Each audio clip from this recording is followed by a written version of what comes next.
Vamos a los antecedentes de la Revolución Rusa. Como veo que algunos ya están leyendo en este momento las copias que se están haciendo en sus celulares, no sé con quiénes voy a empezar. Un poco de contexto sobre lo que es Rusia. Antes de la etapa del imperio, que es lo que estamos trabajando. Hay que entender primero que nada que Rusia... A ver, continúe usted, Ochoa, por favor, con esa parte. El contexto de Rusia. Entonces, decíamos que el contexto de Rusia es el siguiente, ¿sí? Ellos, cuando forman el imperio como tal, se ven a sí mismos como una continuación del imperio romano. De hecho, ustedes recordarán que cada imperio tiene su forma de llamar al zar en sus respectivas lenguas. Llamámoslo Kaiser en Alemania, o en este caso el zar, pero el zar lleva ese título porque es la representación de César, ¿sí? Entonces de ahí que los siguientes emperadores lleven el mote de zar.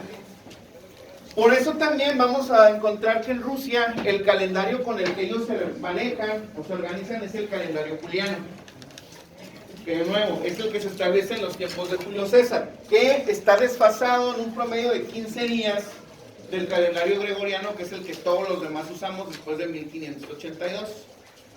Por eso es que cuando hablamos de la Revolución de Febrero de 1917, en realidad es la Revolución de Marzo para nosotros, y la famosa Revolución de Octubre es en noviembre.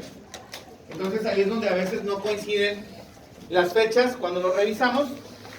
Ya después, cuando se conforme la Unión de Repúblicas Soviéticas Socialistas, pues ya van a adoptar este calendario gregoriano, ¿no? Entonces, en ese sentido, el estilo de actuar, de producir, pues está emulando el romano.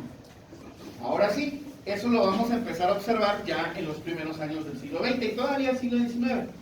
¿Cuál era ese estilo de vivienda? Profe, una pregunta. Como era... No. Estamos hablando que para allá 1900 en Rusia todavía mantenían esta práctica de la servidumbre. Las personas todavía estaban obligadas a servirle a muy pocos terratenientes. Por eso es que eran tan pobres. Sus ingresos eran muy limitados. ¿Sí? Es esa práctica en donde, como ellos todavía están atados a alguien importante, vamos a llamarlos ciertos nobles o la familia real, pues no se pueden desarrollar más porque no tienen acceso a otras cosas. Van muy rezagados y la manera en que la economía va a descansar es en las actividades agrícolas. Entonces, si nosotros estamos cargando toda la atención a las actividades agrícolas, pues eso nos dice que la industriación va muy lento o es casi nula. Podrá tener un territorio muy vasto, pero si lo analizamos en materias financieras, de todos los imperios es el más pobre. Y eso que están los españoles ahí de más.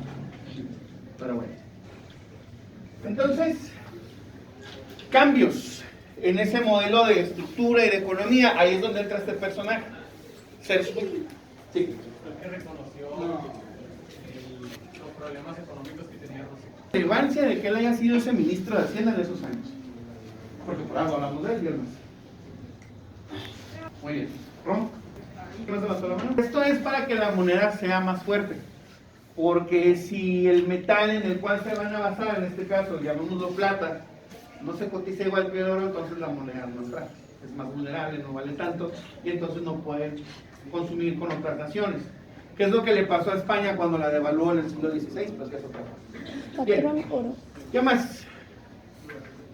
Eso ya sería en sí tiene que ver con él, y ahorita lo vamos a unir. Entonces, partiendo de lo que ustedes ya señalaron, la importancia de él como ministro de Hacienda es que es el que va a vislumbrar la necesidad de industrializar Rusia e industrializarla ya, porque se están quedando rezagados y obviamente los están desplazando a países más pequeños, y me parece que en ese texto pone el ejemplo, ¿no? Que hablaba de Luxemburgo, de cómo un país que es como 20 veces menos en cuanto a dimensiones que Rusia, los esté haciendo pedazos en economía cuando ellos tienen mucho territorio que explotar. Entonces hay que industrializar el país, y al momento de tener industrias, pues vamos a tener una clase social nueva, que es el proletariado, que son estos obreros de las fábricas.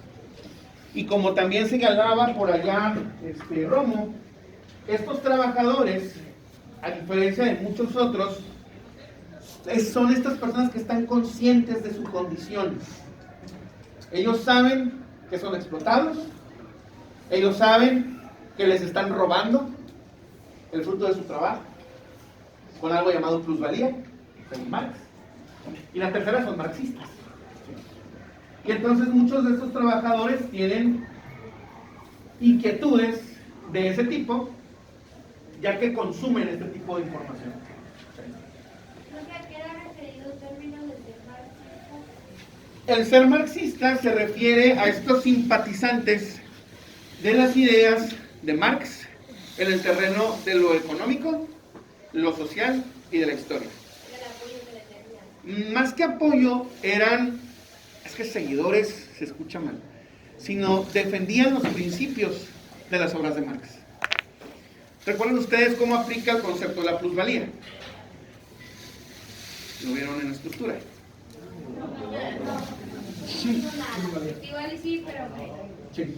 Es Por favor, Ariel. Es como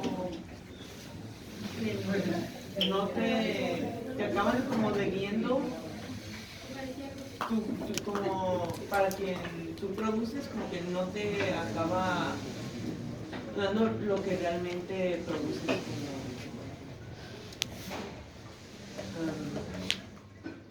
como acabas como estoy diciendo robado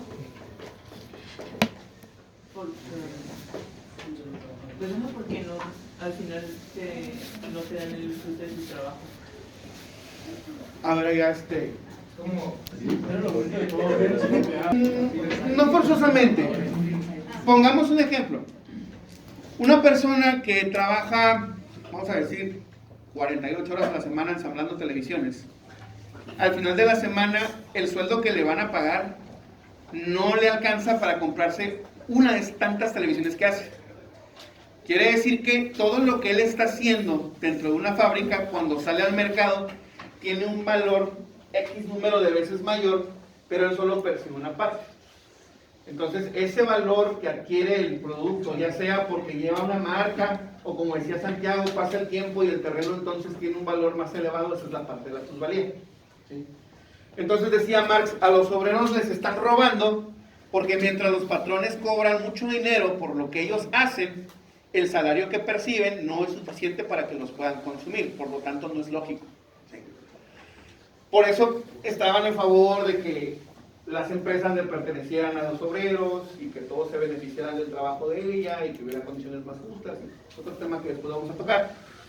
Entonces, estos trabajadores pues tienen esta inquietud, se dan cuenta que no tienen ningún tipo de prestación, ni mucho menos, y entonces comienzan a exigir esas mejoras. Por eso, como comentaba Castelo, es que se tiene que hacer una legislación nueva en donde ya se les den pequeñas concesiones. Tratar de nivelar su realidad para que no se sientan tan explotados. De ahí que les den su seguro de, ¿cómo le llamaban? ¿De indemnización o...? ¿Sí era ese? En caso de accidentes, que si se les mocha una mano en la máquina, bueno, le van a pagar por eso. Que si tiene ya una edad que se considere suficiente y que ya no deba trabajar, pues entonces se puedan pensionar. De esa manera los trabajadores están motivados para ir a la fábrica, que les sigan robando con la plusvalía, pero ya tienen un beneficio o unos cuantos. Sí. Sí, vi el caso de una fábrica aquí, que fue la que a un trabajador que le mostraron las dos manos y que escondieron a todos los trabajadores con una parte para que no vieran. Y, o sea, no sé cómo estuvo el rollo, porque sí, como que no había seguro por parte del trabajador. Entonces, no estoy dejando. Pues, ¿en qué estuvo eso? ¿Por qué? ¿Por qué sucede eso? Porque en este país, para poder tener más empresas, les gusta hacerse más laxos en cuanto a las normas que deben de cumplir. Hoy una compañía puede llegar a ese tipo de niveles de detalles, ¿no? que no le ofrecen un seguro a sus trabajadores y no pasa nada, pagan un moche y ahí se acabó. Esa es la realidad. Aunque se supone que la Constitución en el 123 estipula que eso es obligación de los patrones darle una indemnización al trabajador por accidente y que no debe de ponerlo en condiciones donde arriesgue la vida, ¿no? Pero decimos, en este país diverso, cultural y maravilloso, con un puñado de billetes se les olvida lo que dice, ¿no? Desgraciadamente es eso. Bueno, después de este turbio y desagradable evento de la vida real, volviendo al tema de los rusos, se les dan estas concesiones, se les permite organizarse en sindicatos, que esto es muy bonito, si el sindicato realmente se comportara como se comporta, o debería de comportarse, si no está Pemex, para que nos demos cuenta, pero esa es otra triste historia. Entonces, en 1898, a partir de estas libertades que tienen los trabajadores de reunión, se funda el partido, porque me preguntaba hace rato Santiago, es el Partido Obrero Socialdemócrata de Rusia. ¿Sí? En 1898 tienen por primera vez una representación ya en partido político, es muy pequeño, eso también hay que señalarlo. En sus primeros años es un partido pequeño, en el cual tratan pues de canalizar los intereses de los trabajadores y tratar de dar opciones al gobierno zarista para que vivan mejor. Porque al final de cuentas esto sigue siendo una autocracia, donde el zar, en este caso ya Nicolás II, pues es la máxima autoridad. Dentro de este partido vamos a tener a figuras, yo les voy a poner los nombres ahí, porque mi ruso es muy malo.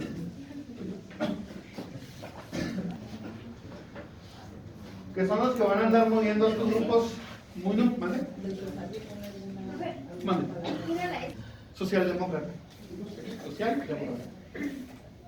Dentro de este mismo partido van a empezar a surgir diferentes corrientes, porque eso también pasa dentro del mismo partido, le pasó al PRI, le pasó al PAN, etc., ¿no? Eso pasa siempre. Hay dos vertientes que para 1903 se van a discusión. ¿Cuál va a ser entonces la orientación? Hay una que encabeza Lenin, que dice que la única forma de que los obreros puedan cambiar su condición y que tengan todos los beneficios que les corresponde es por medio de la revolución armada. Deben de tomar las armas, cambiar el régimen para que entonces eso sea posible. Y está una parte todavía más conservadora, que es la que encabeza Martov, que dice que deben de apegarse a las instituciones que supuestamente representan a las masas. Se van a una consulta y después de que se emiten los resultados, resulta que la mayoría está de acuerdo con el modelo de Lenin. Entonces, a toda esta facción que simpatiza con la idea de la revolución armada, a partir de ahí se les comienza a llamar bolcheviques. Que para nosotros eso significaría como la mayoría. Los que perdieron en esa consulta son identificados como mencheviques, como se diga, que según el español para nosotros se le diría la minoría o los pocos. ¿Sí? Entonces estos dos bandos de obreros van a estar disputando qué hacer. Para esto el zar Nicolás II, utilizando la policía secreta rusa llamada Okhrana, manda exiliar a Lenin porque no le conviene que ese movimiento siga creciendo. Por eso, como habíamos visto en la clase de la Primera Guerra Mundial, Lenin estaba fuera de Rusia porque ya estaba fichado desde este año, ¿no? Desde 1903, que era una persona peligrosa. ¿Fue a Lenin al que exiliaron a México o a Stalin? No, el que se exilió en México fue Trotsky. Oh. Sí, porque fue rival de Stalin a la muerte de Lenin. Pero también lo vamos a ver más adelante. Entonces, hasta aquí vamos bien. Ya tenemos un grupo político que está peleando mejores condiciones. El zar, en un movimiento de colmillo político, lo que empiezan a hacer es a impulsar que tengan pequeños propietarios o burgueses, a los que les llaman kulaks, No confundirlo con el Gulag, que eso lo vamos a ver después, que es otra cosa. Esto significa granjeros. Significa que algunos rusos, obedientes al zar, les empezaron a regalar tierra para que empezaran a contratar personas, restarle simpatizantes al movimiento obrero e impulsar una burguesía joven para que pudiera controlar esa necesidad de las masas. Pero las cosas se le complicaron al zar en 1905. ¿Por qué? Eso estaba en su texto. Sí, ya por acá. La guerra ruso-japonesa de 1905 estaban en pleito el territorio de Manchuria y de Corea. Acuérdense que antes Corea nada más era una sola extensión. Entonces, el detalle estaba en que los rusos, muy confiados de que iban a ganar, movieron a sus tropas, movieron sus recursos. ¿Listo? Perfecto. Movieron sus recursos para efectos de poder vencer rápido. El problema es que en la guerra se quedó evidenciado que los rusos no estaban a la par, porque los japoneses ya se habían adelantado con industrialización, con más armas de calidad, los rusos iban atrasados. Y el perder el recurso humano y el recurso económico causó descontentos entre la población, que cuestionaron la autoridad del zar. Y entonces decidieron manifestarse, pues para pedir cosas justas, nada más. ¿Qué pasó con esa manifestación? Fue el domingo sangriento. ¿Qué pasó ese domingo sangriento? Los que mataron a todos los que iban acá en Pacífico. Esa es la característica que andábamos buscando. Era un movimiento pacífico, ¿sí? Que incluso se sabe ni había ideas políticas, nada de izquierda, nada socialista. Eran familias que fueron a marchar para pedirle mejores condiciones. No recuerdo si hay videos sobre esa, pero igual sería buscarlo. En donde el zar decide matarlos, ¿no? Para mandar el mensaje de que no se debe cuestionar la autoridad zarista. Este evento despreciable acelera los movimientos en su contra y entonces, otra vez, el zar tiene que usar una movida política para quitarse el problema de forma inmediata. ¿De qué manera resuelve o parcha esta situación el zar en 1905? Con una constitución. Muy bien. Una asamblea nacional.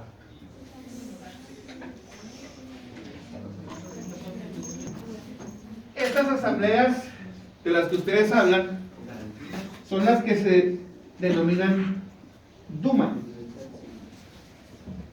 que se supone esas Dumas son para que funjan como consejeras del zar.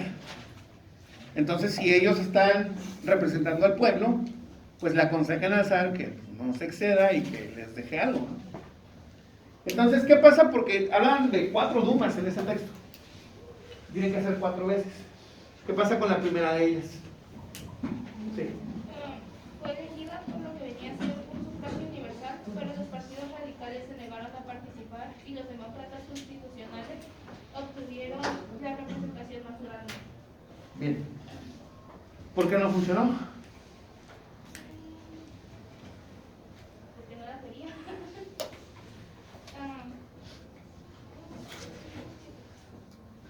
No aguardó a que la Duma se reuniera, Nicolás, no aguardó a que la Duma se reuniera. Pensé que me iba a decir algo más. Sí, Sanders.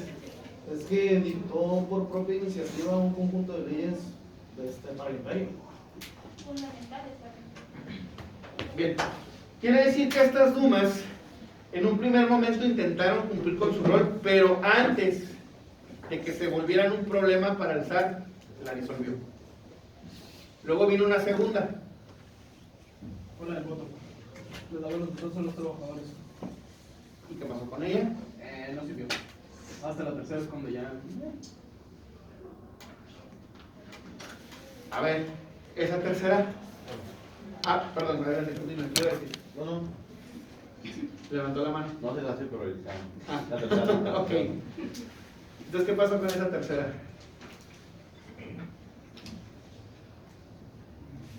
Es que no paguen impuestos y que se les aseguraran sus libertades. Cuando lo traigo política. ¿Vale? La tregua política. Bien. Se supone que a partir de la tercera ya es más conciliatoria entre las dos partes, pero si le ponemos atención a como nos estaban diciendo en este texto, nos damos cuenta que los que integraban esas dumas pues ya eran personas que estaban cercanas al zar y que más allá de representar al pueblo, pues le decían que sí a todo. Porque empezó a limitar quiénes podían votar para participar en ellas, quiénes iban a ser los representantes, y curiosamente los que iban a integrar las dumas eran los ricos. Entonces ya las personas que tenían riqueza pues no iban a defender los intereses del trabajador porque ya no había una necesidad o alguna brecha que los uniera. Entonces, pues por ese motivo las dumas se quedan, la gente se cree el cuento de que están ahí para funcionar y que todo va a estar bien y que ahora el zar va a tener ciertas limitantes, y se pacifica la situación en Rusia de manera temporal. Pero como mencionaba al final de ese texto, la entrada en otra guerra, mal planeada para Rusia, porque otra vez vuelven a fracasar, hace que estas inconformidades broten de nuevo. Le vamos a agregar el factor Lenin, porque para esas ya van a traerlo de vuelta, ya hemos visto por qué. Y entonces se va a cambiar por completo el esquema zarista, y lo mismo con lo que es Rusia, ¿no? Pero eso ya lo estaremos trabajando la próxima semana. Lo que sí era importante es establecer de dónde nace pues esta inconformidad de cambiar el régimen. Entonces no fue algo endémico de 1917, o sea, ya estaba un problema ahí, se había pausado de manera significativa y la pésima administración lo trajo de vuelta. ¿Okay? ¿Alguna pregunta? Sí. Sí, la Duma es un consejo o asamblea que supuestamente representa al pueblo y que está para limitar al zar o aconsejarlo. O sea que la Duma principalmente sí hacía su trabajo de que defendía al pueblo, pero como el zar dijo no quiero eso, entonces lo fue quitando, y la Duma, en vez de ir haciéndolo del pueblo, fue como que limitándose a cumplir los caprichos del zar para que así no les pasara nada malo a ellos. Así es. Le voy a poner otro ejemplo. Y vamos a tomar una escuela ficticia allá en Singapur, ¿ok? Entonces, supongamos que en esta escuela ficticia de Singapur hay una sociedad de alumnos. Y esta escuela le permite existir, ¿no? Pero resulta que esta sociedad de alumnos es muy conflictiva, porque sí está representando a los estudiantes. Entonces lo que hace la dirección es anular esta sociedad de alumnos, convoca a otras elecciones, pero para esa nueva sociedad de alumnos ya hay reglas. Entonces las que las integran ahora tienen que ser simpatizantes de la dirección de este plantel en Singapur para que puedan estar ahí. Entonces no importa cuál gane, como ya la regla es simpatizar con esa directiva, pues ahora nada más va a estar ahí para cubrir el rol ante los ojos de la escuela, pero en la práctica pues no va a ayudarles en nada porque ya no los va a representar. Es como cuando hacen muchas propuestas y son muy buenas propuestas como para hacer bien en la escuela o bien a los alumnos, pero al final ya los escogen, ganan la votación y al final nunca se hace nada. Ah, ya en Singapur, obviamente, estamos hablando de otro país. Díganos, Sí. profe. Perdón, es que no me dejan arreglar. Era como... Sí, pero conforme más era incómoda, la fueron cooptando hasta hacerla simpatizante del zar, que existía, pero más cerca. Entonces, Serge Watt fue el que hizo, pues, por ejemplo, la industrialización del país, y con eso ya vino todo ese problema. Ya sabemos a quién culpa. Eso le iba a preguntar yo, que como va a estar fondo de Serge Watt porque no más. Sí, él es el responsable de la industrialización de Rusia. Él cambia todo el esquema. Pero por esta industrialización hay obreros revoltosos que les gusta leer y entonces van a exigir mejoras. Por eso es importante leer y conocer sus derechos. Porque luego pasan estas cosas horribles, como las que comenta Estrada, o luego los ponen en condiciones donde tienen que firmar la renuncia de que los contratan. Pero bueno, lo vamos a dejar hasta ahí. Les mando el texto de las próximas sesiones en Classroom. Les recuerdo, hoy se entrega el mapa para que no se les vaya a pasar una hora que no se acordaron. Que tengan bonito fin de semana.